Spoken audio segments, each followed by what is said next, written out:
en el Heraldo. Le agradezco mucho al maestro Ricardo Peralta por su paciencia y que esté listo para dejar la víbora chillando aquí. Vaya horas que estamos viviendo, vaya momento, mi querido Ricardo Peralta. Te mando un abrazo, maestro. Muchas gracias, gracias mi querido Vicente, como siempre, un enorme gusto estar aquí en Sin Censura. Y mira, la condición es muy interesante. El hecho de que el gobierno de México, y lo digo con la responsabilidad de haber sido servidor público durante muchísimos años, yo prácticamente cumplo 30 años de haber sido servidor público desde el año 94, que fue mi primera incursión en el servicio público, alternándolo con la actividad profesional, la parte catedrática y también la iniciativa privada. Es la primera vez que vemos que un gobierno se compromete cumpliendo los tratados y los acuerdos internacionales. En el caso del gobierno de la doctora Claudia Sheinbaum, el hecho de haber enviado a más de 90 narcotraficantes a los Estados Unidos habla de la confianza que existe entre el gobierno de los Estados Unidos y México, el altísimo nivel de colaboración institucional que existe para haber tomado la decisión de haber enviado a estos 90 narcotraficantes, habla de que hay una comunicación no solamente de ese nivel, sino que hay una comunicación y una colaboración en cuanto a la información que bilateralmente se está compartiendo y que no se puede tomar a la ligera, que no se puede simplemente tomarla en consideración para efecto de columnas periodísticas o una opinión personal. Es un análisis institucional, es un análisis de alto nivel en el que hay que ver los porqués. ¿Por qué enviar a 90 narcotraficantes del más alto nivel, los miembros de los cárteles más sanguinarios de nuestro país, que se encontraban procesados todavía en nuestro país, algunos con sentencia, algunos otros todavía en procesos vivos que todavía continúan en nuestro país? Pero, ¿por qué se enviaron? ¿Por qué se enviaron y quiénes son ellos? Recordemos que para efectos de una investigación tiene uno que hacerse por lo menos 5 preguntas.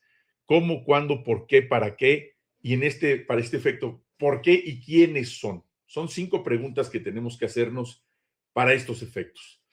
¿Quiénes son? Son los que construyeron en los años 90, en los 2000, después en la primera década de estos años, los que crearon una industria transnacional del narcotráfico que nunca pudo haber crecido al nivel que crecieron si no hubiera habido la confabulación con algunos miembros de los gobiernos locales, de los gobiernos municipales y sin duda del gobierno federal que gobernó en aquel entonces. ¿A quién me refiero? Al régimen del PRI, al régimen del PAN. Los cárteles de las drogas no crecen de un día para otro, no crecen en unos años, crecen cuando hay esta confabulación y crecen a través de estas alianzas y estas asociaciones. Cuando el gobierno de los Estados Unidos habla de que este es el comienzo, ellos pueden vertir todo tipo de informaciones y expresiones. Cada uno de los distintos países sabrá cómo adoptar desde el punto de vista diplomático cada una de estas versiones y de estas menciones. Así, Francia tendrá su opinión, los miembros de la OTAN tendrán su opinión, los países que participan hoy todavía en una guerra en el Golfo Pérsico, otra, China, Rusia, evidentemente los países de América Latina y de Centroamérica y el Caribe, tendremos otra opinión porque el gobierno de Estados Unidos ha disparado con escopetas, ha enviado perdigones a todos lados y los que hoy tendrían que estar verdaderamente preocupados por las versiones, por la opinión y por lo que puedan decir en sus distintos juicios iniciados en los Estados Unidos, son precisamente los gobiernos del PRI y del PAN, que fue cuando crecieron estos grandes cárteles, son los que enviaron esas toneladas de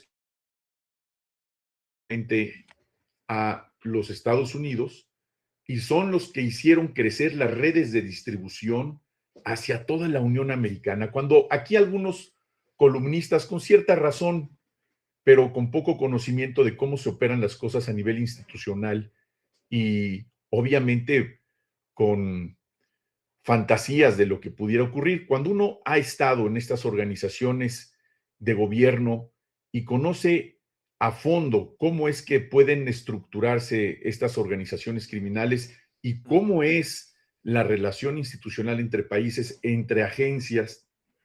Yo mismo participé en reuniones en los Estados Unidos con mis pares en los Estados Unidos precisamente para consolidar la relación al principio del gobierno del presidente López Obrador. Nos damos cuenta que para que hayan crecido todas estas estructuras como lo hicieron en los Estados Unidos y tener un 25% de consumidores de toda su población, es decir, millones de personas, se requieren también millones de distribuidores, se requieren millones de toneladas de mercancías ilícitas, es decir, drogas, que se distribuyan en ese país. No solamente son los productores, los distribuidores, los que trasiegan esa droga hacia los Estados Unidos, sino quienes las venden en su territorio. Claro. El discurso que hemos venido escuchando acerca de los narcopolíticos, y ahora narcoterroristas, recordemos una condición. Cada vez que ha habido oportunidad histórica de ponerle un mote, de ponerle un nombre a un adversario, y esto nos podemos ir 3 siglos antes de la era cristiana, cómo los imperios fueron conquistando a través del terror, a través del uso bélico, a través del miedo hacia los habitantes de otras regiones, con la intención de expandirse. Nos regresamos a la época contemporánea. ¿Qué ha venido ocurriendo? Antes eran comunistas, eran simples terroristas, eran narcotraficantes. Yo les llamo a quienes inventan estas historias, y hay que llamarles así, los narcofascistas. Hablando de ese extremo nacionalismo que fue fundado por Benito Mussolini, el fascismo como tal, que hizo mucho daño en Europa y en el mundo, y que mezclado precisamente con el miedo de pertenecer o de ser identificado desde el punto de vista de la estigmatización como narco, si le hacemos esta suma a quienes están propagando ese miedo de ser identificados como narcotraficantes, yo les llamo a estos personajes de derecha y conservadores, y hay que decirles así, narcofascistas. ¿Son los únicos que pueden llamar a otros falsamente narcoterroristas? No, ellos son narcofascistas. ¿Narcofascistas como quién? Decirles así. ¿Cómo? ¿Narcofascistas como quién? Narcofascistas como el PAN en México, que utiliza, repitiendo esa misma condición, en ese armado mediático de las grandes corporaciones internacionales, como si fuera una línea editorial. Tú que eres un gran periodista y que has trabajado en medios nacionales, sabes que existe una línea editorial que les dicen hasta dónde sí, hasta dónde no. Por eso te hiciste un periodista independiente, porque como eres un hombre valiente y dices la verdad, no quisiste que esa línea editorial impactara en tu ética. Estos personajes, columnistas, colaboradores, algunos periodistas o pseudoperiodistas, llevan a cabo a pie juntillas una línea editorial que viene desde el extranjero porque son socios, son accionistas, es real, son dueños de los medios nacionales que tienen sin duda una inclinación conservadora, una inclinación de derecha, y van creando todo un escenario de fantasía, todo un escenario de narrativas, como se les llama. Narcofascista Lili Telles, narcofascista Alito Telles, Moreno. Alito Moreno, este señor Raimundo Rivapalacios, Loret de Mola, todos aquellos que participan de esa narrativa, hablando de dictadores, como si ellos fueran jueces, tuvieran una pluma en vez del martillo que utilizan los jueces. Ellos tienen su pluma y con ella juzgan a las personas, inventan historias, califican a nuestro gobierno como narcogobierno. ¿Qué son ellos? Son narcofascistas. Todos los que señalen a cualquier gobernante sin pruebas, o cualquier persona, cualquier periodista sin pruebas, son narcofascistas, porque están difundiendo, infundiendo el miedo a través de la palabra narco. Los narcos son los que trafican drogas, son los que están de alguna forma coludidos con los narcotraficantes. Y aquellas personas que estén coludidas con los narcotraficantes, sin duda, tendrán que llevar una investigación ante la Fiscalía General de la República, tendrán eventualmente una sentencia absolutoria condenatoria, pero en nuestro país. Ese miedo que se está intentando propagar a través de esta figura de narcogobiernos terroristas o narcoterroristas, esos narcoterroristas existieron en Colombia cuando volaron aquel avión de Avianca, donde mataron más de 107 personas porque querían matar al presidente entonces de su país, de Colombia, a Gaviria, que no se subió a la mera hora del avión. Ese es un acto de narcoterrorismo, sin duda. Hablar de una organización terrorista que trafica drogas como si fuera una condición ideológica, en la técnica doctrinaria, en la descripción gramatical, el terrorismo es otra cosa. Hablar de narcoterrorismo es una cosa totalmente diferente. Es solamente un mote que se utiliza para tergiversar la realidad de las palabras, pero los que sí son narcofascistas es Lili Téllez, es Moreira, es Felipe Calderón, es Genaro García Luna, que está sentenciado en los Estados Unidos, son la derecha completa del mundo. Evidentemente lo que nos toca a nosotros es la derecha mexicana, que por cierto se encuentra en el grave riesgo de que cuando empiecen a hablar esos narcotraficantes que crecieron sus fortunas precisamente en la década de los 90, en la primera década del año 2000, cuando gobernó el peor presidente de la historia de México, que fue Vicente Fox, un cabeza hueca, una apátrida, un entreguista. Ahí empezó todo el problema. Le entrega a Felipe Calderón, otro narcofascista, le entrega el gobierno, usurpando el gobierno, porque en aquel momento todos sabemos quién ganó esas elecciones, y después viene el PRI de nueva cuenta, en una alianza que ahora la vemos que de nueva cuenta participarán en algunos estados en el 2027, y toda esta campaña tiene que ver con eso. Toda esta campaña tiene que ver con las elecciones del 27, que están ya muy próximas, y tiene que ver con el 2030. No nos equivoquemos, no nos espantemos. Estados Unidos tiene la libertad, sus gobernantes sobre todo, de hacer sus expresiones, porque también se encuentran en juego las elecciones de noviembre próximo, donde participará de nueva cuenta Donald Trump.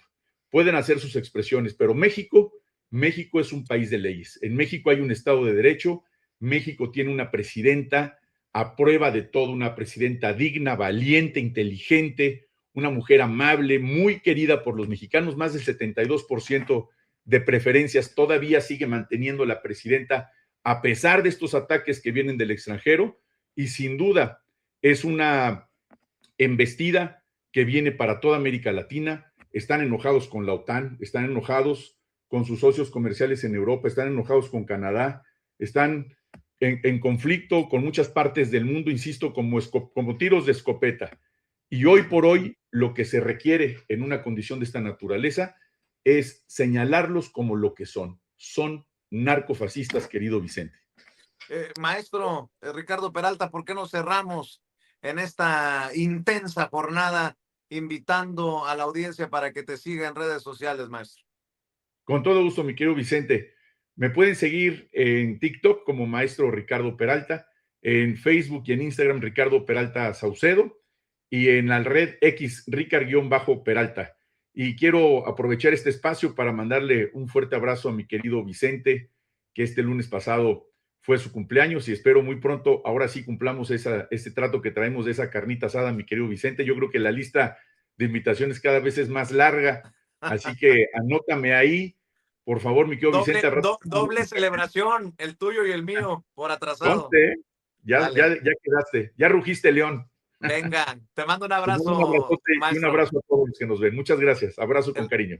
El maestro Ricardo Peralta, que acaba de celebrar y lo reconocieron por 15 años como profesor universitario, 15 años en la academia, 15 años dando también su vida y sus años en los salones para formar a esta nueva generación de mexicanos y mexicanas comprometidos con su país. Felicidades, querido Ricardo.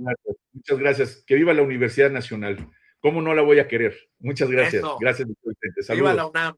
la UNAM, Gracias, el Lina. querido Ricardo Peralta, ex director de aduanas en tiempos de Andrés Manuel López Obrador, ex subsecretario de Gobernación con el presidente Andrés Manuel López Obrador, hablando con nosotros sin censura.